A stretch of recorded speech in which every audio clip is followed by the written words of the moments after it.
Hi, it's Stuart here from the MPH team. The recording that I did the other day for the Mendeley session didn't work out, so I'm doing another screencast. Hopefully I'll cover all the points that we covered the other day, and it'll show you how to use it. So the session was about Mendeley, and what is Mendeley? As it says here, it's a free reference manager, and what that means is it's an application that will store all the references that you import into it. You can do that in a number of ways, and I'll show you how to do that. And then when you're writing your assignment, you can then link it with Mendeley to put your references into your assignment and then generate a bibliography at the end.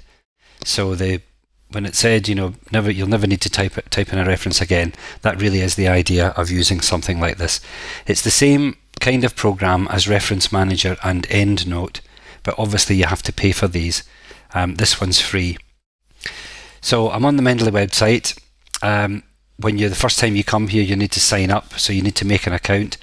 And the main purpose of having a sign-in is that they can then synchronize between the web version and the desktop version. You'll be able to access the web version from any computer once you've got an account, but you probably just need to have one desktop version, and that's on the computer where you do most of your work. So I'll just sign in here.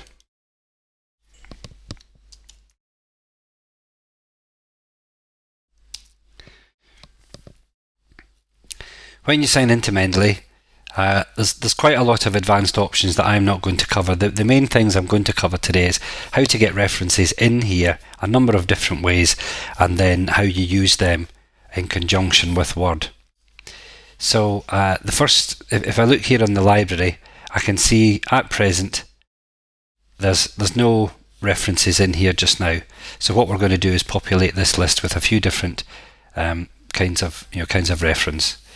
If I just go back onto the dashboard, when you do the sign up for the account, you'll then be prompted to download. And if you haven't, then you can always download it from here. There's a number of different guides and tutorials and things down here if you wanted to look at those later.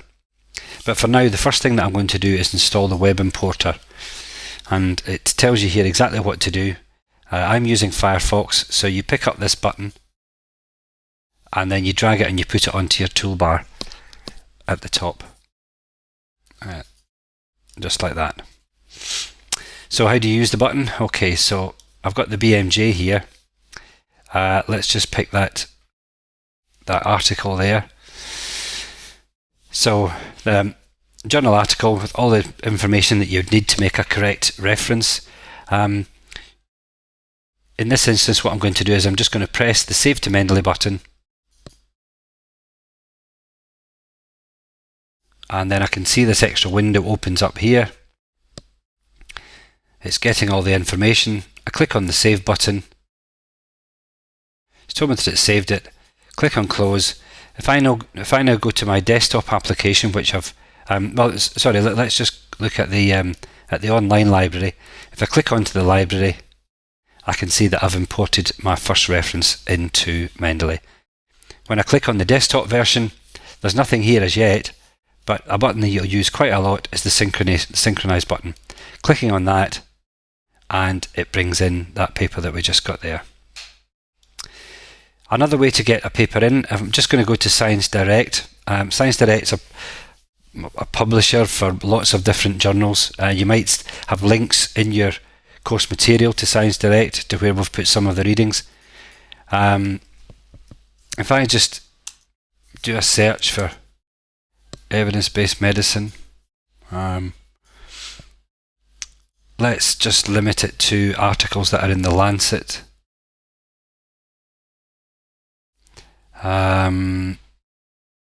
Here's one here, evidence-based medicine in China. Let's just click on that.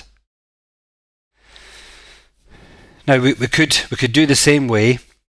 We could click the Save to Mendeley button, but one of the things that I've noticed that Science Direct has is that if you look at the export button up here, it's actually got a Save to Mendeley button here as well.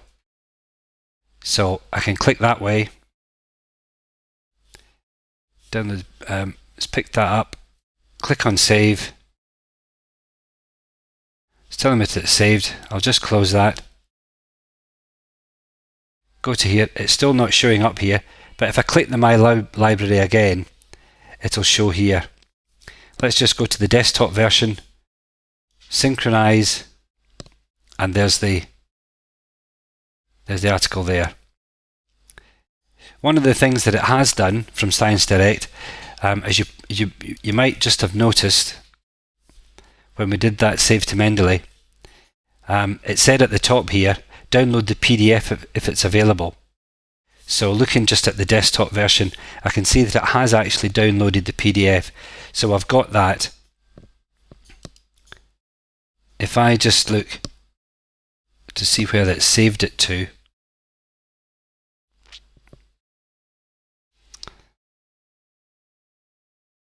I can see that it's put it in the download section of my C drive, and then I could double click that and open it up in Adobe Reader, which it should do now.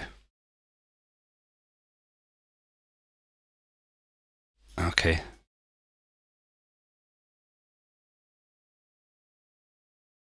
There we are. That's the paper.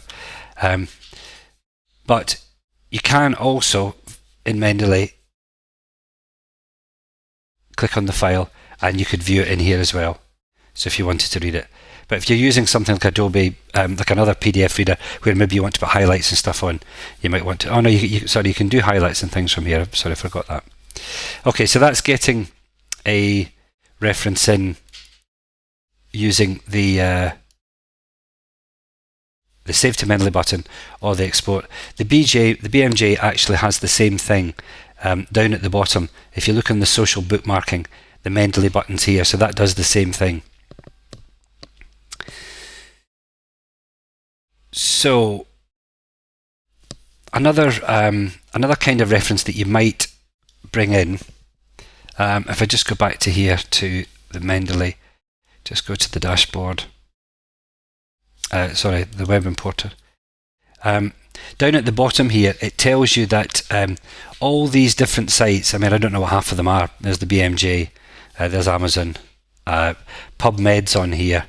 You might find that you get a lot of journals from PubMed. It's supported by Mendeley, so this is, I think the list is probably growing, Wikipedia. So you can be on these sites. I'm just going to show you, if I go to Amazon. Now, maybe you might buy your books from here, I don't know, but what you can use Amazon for, rather than sitting typing the reference in manually, you can use Amazon to get the I'll just type this in. You can use Amazon to bring the reference into Mendeley to save you having to type it by hand. So here's this one here, Epidemiology of Medicine. I think it's a stats book or epidemiology book. If I click the Save to Mendeley button, the web importer comes up. It looks as though, you know, it's got most of the information that I would need. So I'll just click on Save. I can close that. Just go back to here, to my library. Yep, seems to be okay there, all the information. Just go to the desktop. Just synchronize that. Click on all documents. Right, so when I view it in the desktop version, there's something about the reference that doesn't look quite right. So let's just have a look. It's got the title, but there's no authors have been added. So you might find that in some cases you still have to do something to all the different tags here, so that you could build up a proper, a proper full reference. It's Henneken's. If I just maybe go back into here.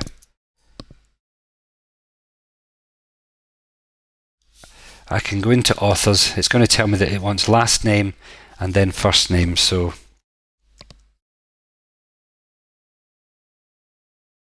Henneken's, comma, C, and what was the other one? Buring Julie. Let's just press enter then, comma, J. Okay, that's better. And now it's a more complete reference. So you might have to do that. One of the things maybe to watch out if you brought something in from Amazon is that it will put the URL into the book, and that would feature in the reference, and you probably don't want probably don't want that to come up, so you can just delete that.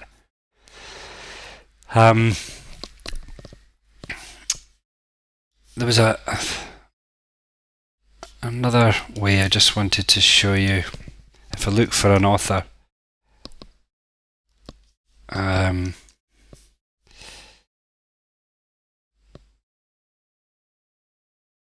health promotion books, I think these are. If I just do the save to Mendeley again, click on save.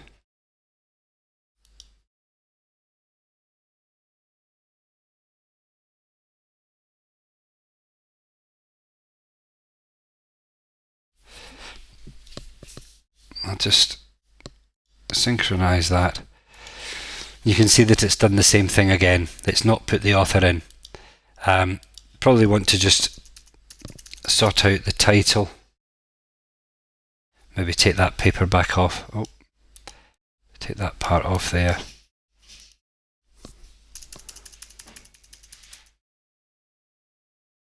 And then in this case you'd have to put the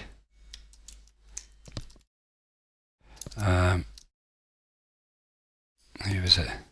Oops.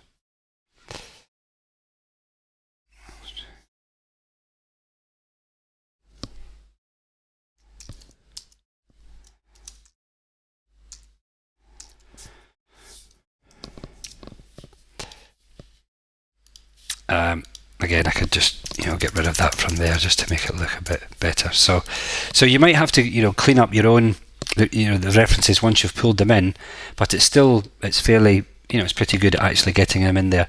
The ones where there's PDFs actually been stored, you can see that that's there by the symbol there, and you could then open the paper. The other way that you can get articles into here, if I just go to here and minimize that down, I've got a folder here that's got a number of papers already in it. One of the things that you sometimes find when you download things from like Science Direct or the BMJ is that the title of the PDF that comes in isn't the most intuitive. It doesn't really tell you what it's about. But if you have a collection of papers, you can select them and then just drag them, drop them to here, and it'll automatically bring them in. It'll also tell you that you've got the stored copies. We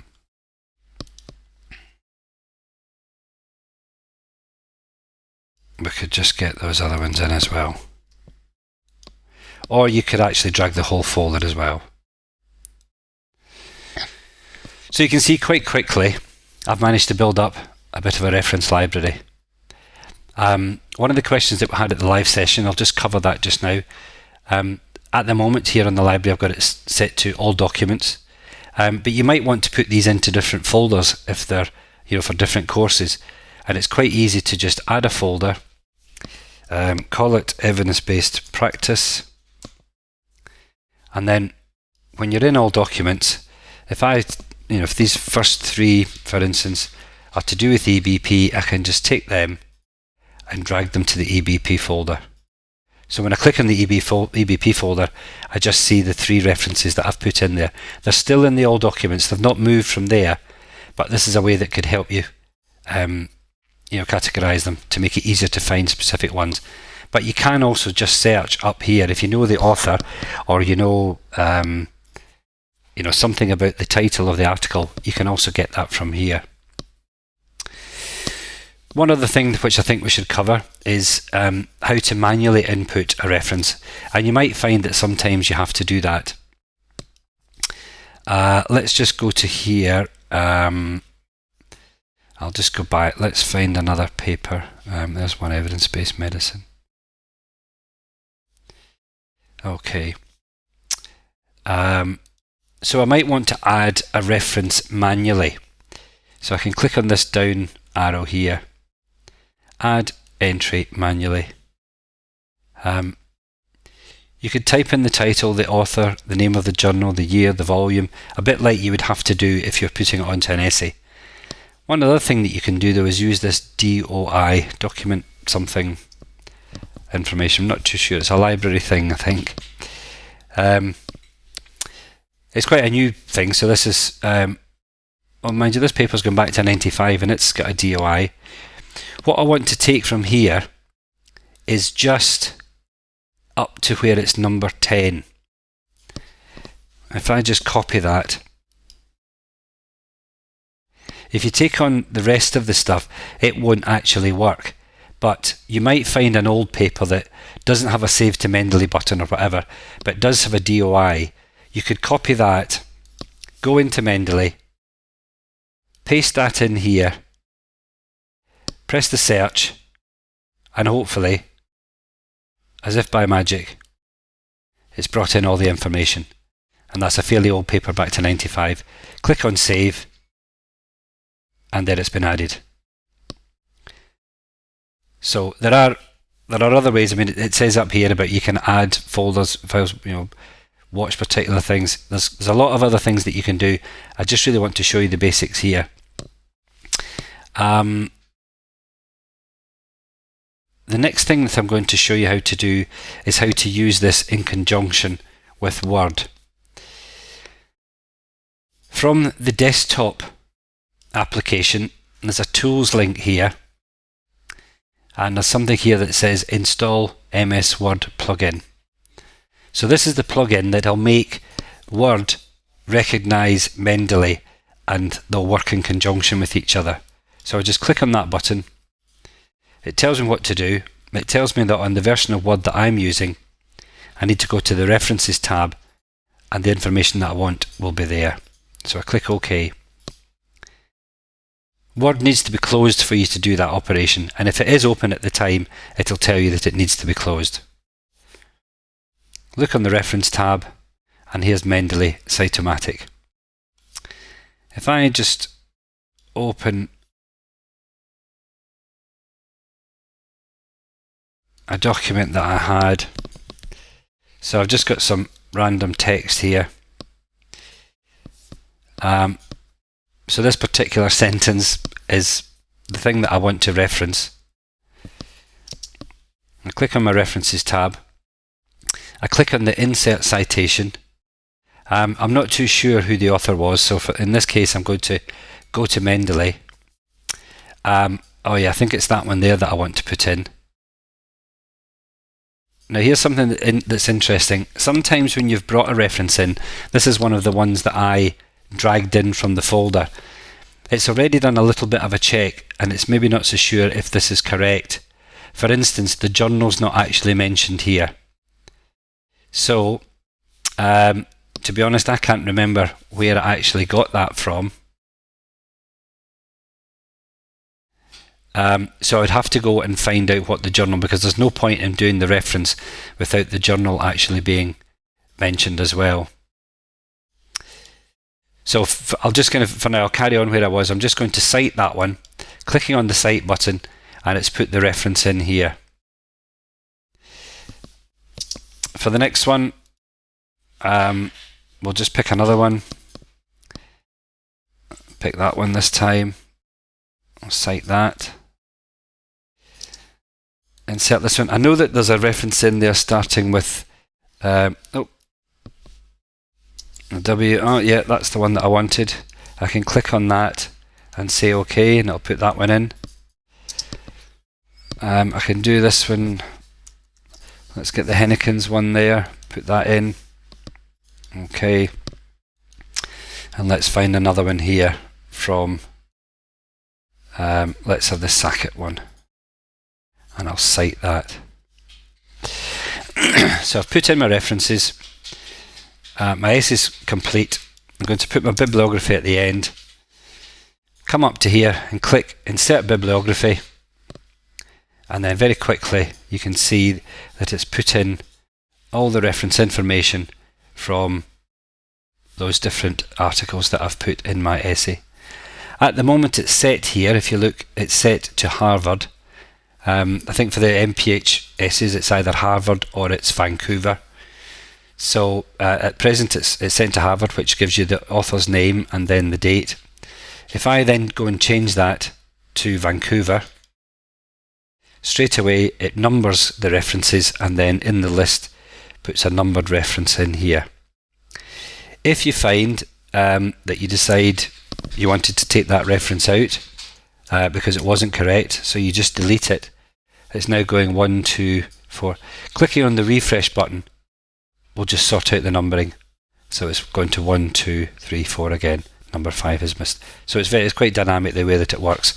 So once you've written your essay, if you decided you want to put in a new reference, you could then do that by just simply typing in the text, putting in the reference, and then it'll be automatically inserted into your bibliography. Someone asked if it's possible to get the information from a website like the World Health Organization, so I thought I would check into that. When you look on the Mendeley website, it does say that WHO is supported. So I tried it. I looked for publications. I looked for just picked this one, the World Health Report. Here's the full report here. One thing that I noticed when I got to this part was that there's a share button, and you'll see that in quite a lot of websites. Although Mendeley is not mentioned, if I click on more and look for Mendeley, it comes up here. So it's got some information about that particular document, so I'll just click save and save that to my Mendeley desktop. If I just do sync, I can see it's here, but it's not completed all the fields that would be required for a citation. So the other way to do it was to click on the PDF and then save that. Ends in 837, so I'll just save it to there. I'll get Mendeley. Here's the PDF. I'll drag that across and see what happens. Okay, so we've got a far better reference here. The paper is actually called, Research for Universal Health Coverage. So it's brought in that it was published in that journal. So it's a far better complete reference that you could use. So sometimes, it's working between two or three different ways to see what brings in the best information without you having to type too much. Something else that I just wanted to point out that I found when I was using Chrome, it might work on the other browsers, but I found that it works here. I have a paper here which is that I've looked for. It's fairly old, 2003. It tells me that it's available free text in a couple of places. PubMed's quite an easy to search library to find different references if you get the idea of the title of a paper. Just going through the usual procedure, click on the Save to Mendeley button. The web importer picks up. It says to download the PDF, so it's done that. Click on Save.